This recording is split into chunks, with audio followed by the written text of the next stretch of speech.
البدع والأهواء، أهل البدع العقائدية وأهل البدع السياسية. أنا أقول بيننا وبينكم السلف، بيننا وبينكم الكتب. بسم الله الرحمن الرحيم. الحمد لله الذي أرسل رسوله بالهدى ودين الحق ليظهره على الدين كله وكفى بالله شهيدا. أشهد أن لا إله إلا الله وحده لا شريك له إقرارا به وتوحيدا، وأشهد أن محمدا عبده ورسوله صلى الله عليه وعلى آله وسلم تسليما مزيدا لا نبي بعده. إخواني في الدين، أعزني وأعزكم الله جميعا وبارك فيكم. Kita lanjutkan bacaan berikutnya terhadap kitab At-Tafsir Al-Muyassar, yang mana sekarang kita akan masuki penafsiran perkataan Allah Subhanahu wa taala ayat yang ke-27 dari surat At-Taubah. Masih sambungan kisah yang sebelumnya mengenai keadaan orang-orang yang waktu itu lari di peperangan, yang awal mulanya mereka bangga dengan jumlah yang banyak, akhirnya diuji dengan kekalahan, dan akhirnya Allah Ta'ala pun menenangkan Rasulullah SAW dan juga orang yang beriman. Lalu Allah Ta'ala turunkan tentara-tentara dari langit, dari kalangan para malaikat. Kemudian Allah Ta'ala tolong kaum muslimin mukminin. Kita lihat Allah Ta'ala berfirman, "Tsumma yatubullahu min ba'di dzalika 'ala man yasha' wallahu ghafurur rahim." Kemudian Allah Subhanahu wa taala memberikan taubat setelah itu kepada siapa pun yang Allah kehendaki.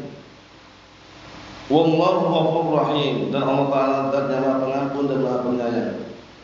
Kita lihat tafsirannya, disimak baik-baik. Qala al-mufassirun asarrahumullah, wa man raja'a 'an kufrihi ba'da dzalika wa dakhala al-islam fa inna Allah yaqbal taubata man yasha' minhum fa yaghfiru dhanbah wallahu ghafurur rahim. Dan barang siapa yang kembali dari kekufuran setelah kejadian tersebut, kembali dari kekufuran dan masuk ke dalam agama Islam, maka sesungguhnya Allah telah menerima taubat siapa pun yang Allah kehendaki, dan Allah telah mengampuni dosanya, dan Allah Subhanahu wa taala adalah Zat yang Maha Pengampun lagi Maha Penyayang. Di sini barakallahu fiik menunjukkan bahwasannya dosa seorang hamba, walaupun sebanyak apapun, sebesar apapun, walaupun itu dosa kekufuran, dosa kesyirikan, kalau dia bertaubat kepada Allah Ta'ala, kembali kepada jalan yang benar, yang semula di atas kekufuran kemudian menganut agama Islam, yang semula berada di atas dosa besar kemudian bertaubat kepada Allah Ta'ala, Allah Ta'ala akan mengampuninya. Oleh karena itu dilarang kita berputus asa dari rahmat Allah Subhanahu wa taala. Sebagaimana perkataan Allah Subhanahu wa taala, "Qul ya ibadiyalladzina asrafu ala anfusihim la taqnatu min rahmatillah. Innallaha yaghfiru dzunuba jami'an." Katakanlah kepada hamba-hambaku yang mereka melampaui batas, katakan kepada mereka, la taqnatu min rahmatillah, jangan putus asa terhadap rahmat Allah Subhanahu wa taala. Maksudnya jangan merasa wah dosanya enggak akan diampuni karena banyaknya dosa yang dia lakukan. Jangan. Innallaha yaghfiru dzunuba jami'an. Sesungguhnya Allah Ta'ala itu mengampuni semua dosa. Bahkan sebutkan dalam hadis, pintu taubat senantiasa terbuka sampai matahari terbit dari arah barat. Sebagaimana perkataan Nabi kita Muhammad alaihi salatu wassalam, "Innallaha yakbaru wa la tanqati'u taubah hatta tanqati'u hijrah wa la tanqati'u hijrah hatta tatlu'a asy-syams min maghribiha." Artinya apa? Pintu taubat itu tidak putus sampai terputusnya hijrah. Sedangkan hijrah ini tidak akan terputus sampai kapan? Sampai terbitnya matahari dari arah mana? Dari arah barat. Kemudian juga selama masih ada kesempatan, belum sampai di kerongkongan nyawa kita, masih ada peluang untuk taubat. Sebagaimana perkataan Nabi kita Muhammad sallallahu alaihi wa ala alihi wasallam, "Innallaha yaqbalu taubatal 'abdi ma lam yugharghir."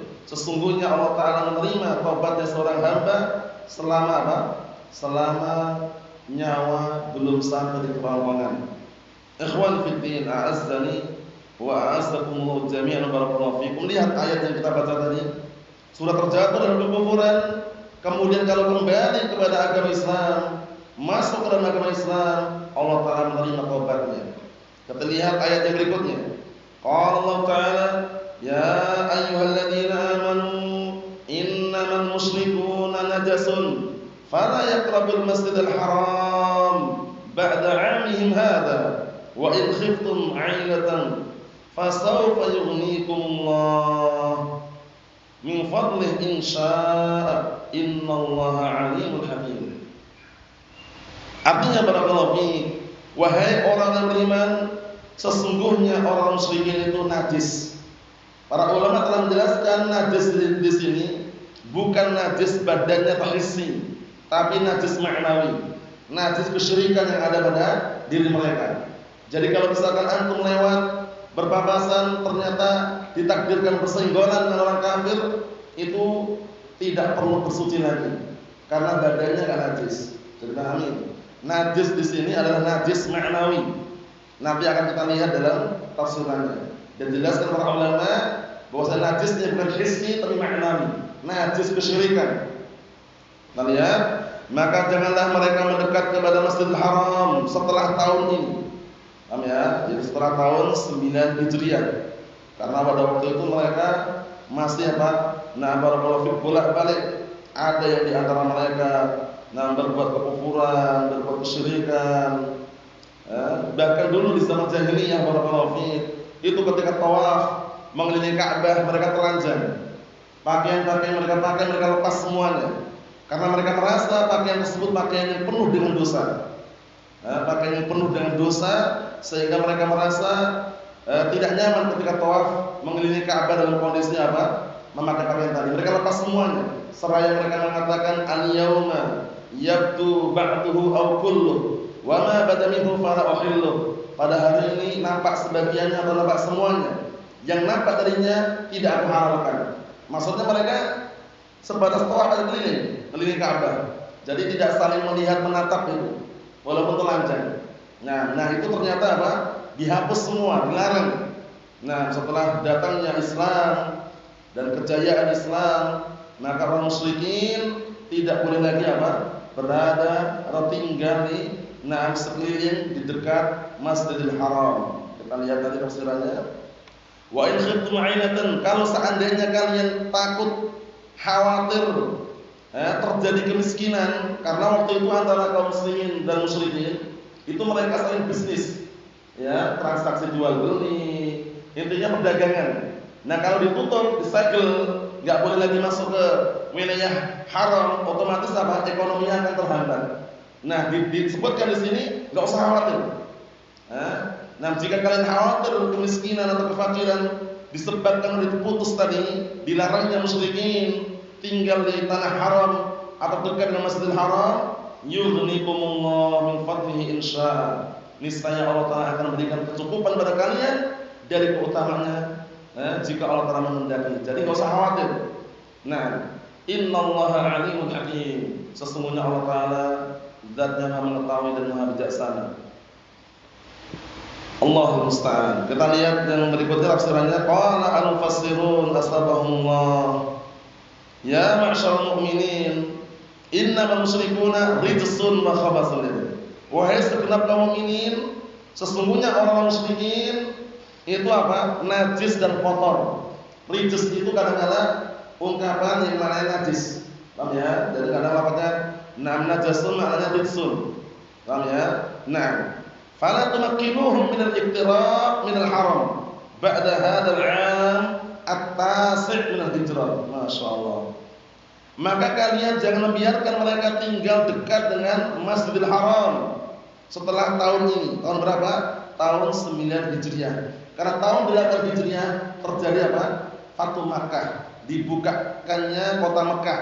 Kemenangan bagi kaum muslimin, berbondong-bondong, banyak yang masuk Islam. Nah, ternyata ada ultimatum setelah tahun 9 Hijriah ini, maka dilarang orang muslimin tinggal di dekat Masjidil Haram. Wa in khiftum faqran, jika kalian khawatir fakir, ya, khawatir kefakiran, liqita'i tijaratihim 'ankum, karena terputusnya perdagangan mereka dengan kalian, karena mereka ada perdagangan, bisnis, jual beli, ada transaksi, ada muamalah, sehingga dikasih apa? Dikasih ultimatum, dikasih peringatan. Jika kalian khawatir kefakiran dikarenakan terputusnya perdagangan kalian dengan mereka, fa innallaha sayu'awwidhukum 'anha. Masyaallah. Maka sesungguhnya Allah Ta'ala akan menggantikan untuk kalian dari apa? Dari hasil perdagangan tersebut. Maksudnya walaupun tidak berdagang dengan mereka, Allah Ta'ala akan menggantikan dengan ganti yang lebih baik. Karena mereka meninggalkan sesuatu yang haram, sesuatu yang dilarang. Akhirnya mereka apa? Mentaati. Man taraka syai'an lillah awadahu Allahu khairan minhu. Barang siapa yang meninggalkan sesuatu karena Allah, niscaya Allah akan menggantikan sesuatu tersebut yang lebih baik dari yang dia tinggalkan. Kita lihat di sini. Fa inna Allah sayu'awwidhukum 'anha wa yakfikum min fadlihi insya'. Maka sesungguhnya Allah Ta'ala akan menggantikan barakallahu fi untuk kalian, memberi ganti untuk kalian, dan akan memberikan kecukupan pada kalian dari keutamaannya insya' jika Allah Ta'ala menghendaki. Innallaha 'alimun bihalikum hakimun fi tadbiri syu'unikum. Masyaallah. Sesungguhnya Allah Ta'ala adalah zat yang mengetahui keadaan kalian dan zat yang bijaksana di dalam mengatur urusan-urusan kalian. Tidak pernah salah alamat. Rezeki semuanya sudah ada yang ngatur, ditetapkan semuanya oleh Allah Subhanahu wa taala. Kita ambil satu lagi. Allah Ta'ala, Allah Subhanahu wa taala berfirman, ayat yang ke-29. Qatilul ladzina la yu'minuna billah wala bil yaumil akhir wala yuharrimuna ma harrama Allah wa rasuluhu wala yadinuna dinal haqqi minal ladzina utul kitaba hatta yu'tul jizyah an yadin wa hum saghirun. Artinya, perangilah mereka, orang-orang yang tidak mau beriman kepada Allah dan hari akhirat, dan orang-orang yang tidak mengharamkan perkara yang Allah telah haramkan dan perkara yang Rasulullah haramkan. Wala yadinun, dan mereka orang-orang yang tidak beragama dan agama yang benar dari kalangan orang-orang ahli kitab. Siapa ahli kitab? Al-Yahud wal Nasara. Hingga mereka membayar jizyah, yaitu barakallahu pajak, membayar upeti, pajak, dalam kondisi mereka apa? Rendah dan hina. Jadi bayar pajak di tangan-tangan mereka dalam keadaan mereka rendah dan hina. Inilah hukum asal pemungutan pajak, pemungutan upeti itu diperuntukkan orang-orang kufar yang tinggal di negara Islam, yang mereka dijamin keamanan di negara tersebut. Mereka itulah yang ditarikin pajak, bukan mengambil pajak dari kaum muslimin. Paham ya? Barakallahu fiik. Tapi pada asalnya yang diambil pajak adalah orang kufar yang tinggal di negara kaum muslimin, kemudian dengan jaminan keamanan di antaranya.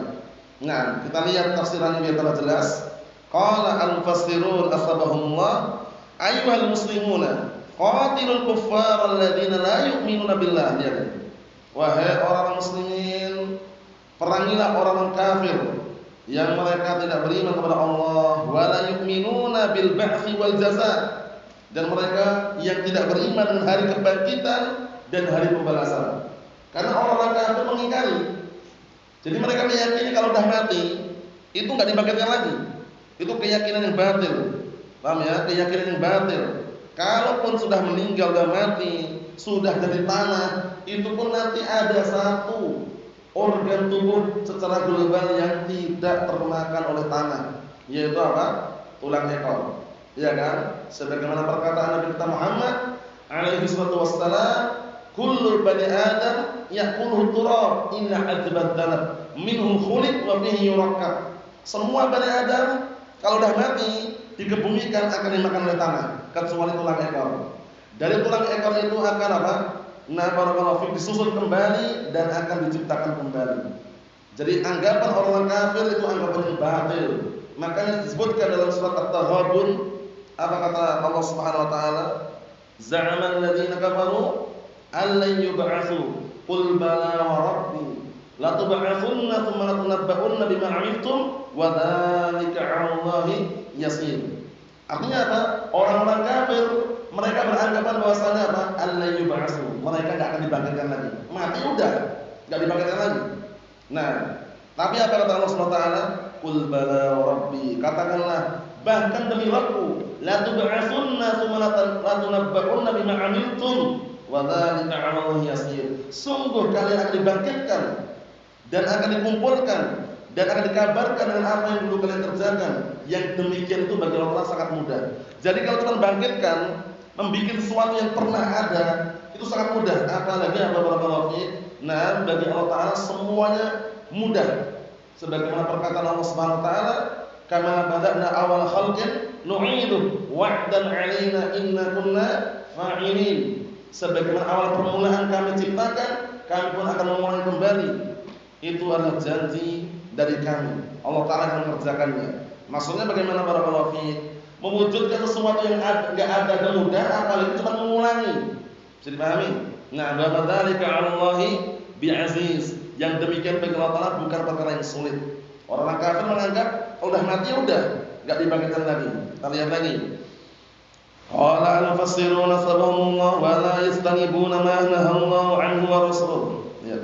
Mereka orang-orang yang tidak menjauhi perkara yang Allah larang dan perkara yang Rasulullah larang.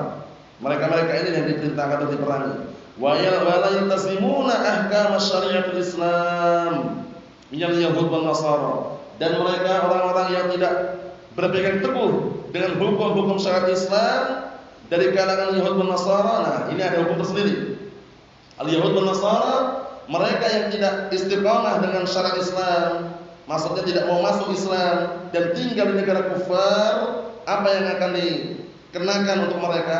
Hatta yadfa'ul jizyah, sampai mereka mau membayar barakallahu fikum peti atau pajak. Lihat itu. Nah, allati tufridunaha alaihim biaydihim khadi'ina adillah. Yaitu sampai mereka apa? Hingga mereka mau membayar upeti atau pajak yang kalian tetapkan untuk mereka, pada tangan-tangan mereka dalam keadaan apa? Sebagai bentuk tunduknya dan patuhnya mereka. Jadi mereka dibiarkan walaupun dengan syariat mereka, selama mereka tinggal di situ di negara Islam dengan jaminan keamanan, enggak mau masuk Islam, mereka bayar upeti. Bayar barakallahu fiik pajak. Tapi kalau mereka masuk Islam, aman. Karena itulah agama satu-satunya yang diridhai oleh Allah Subhanahu wa taala.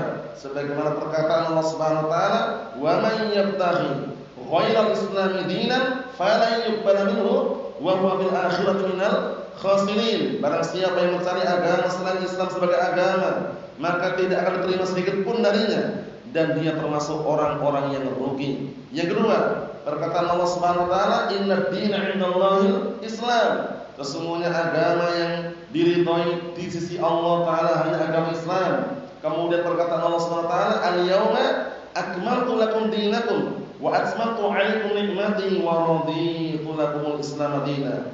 Pada hari ini aku telah sempurnakan untuk kalian agama kalian dan telah kesempurnakan nikmat untuk kalian dan aku ridha Islam sebagai agama untuk kalian. Jadi agama yang menyelamatkan itu agama Islam. Jadi orang ketika beragama Islam itu pasti akan diselamatkan oleh Allah Subhanahu wa taala. Sebagaimana perkataan Nabi kita Muhammad alaihi wasallam, beliau menyatakan, "Qad aflaha man aslama wa ruziqa kafafan wa qanna'ahu Allahu bima ata."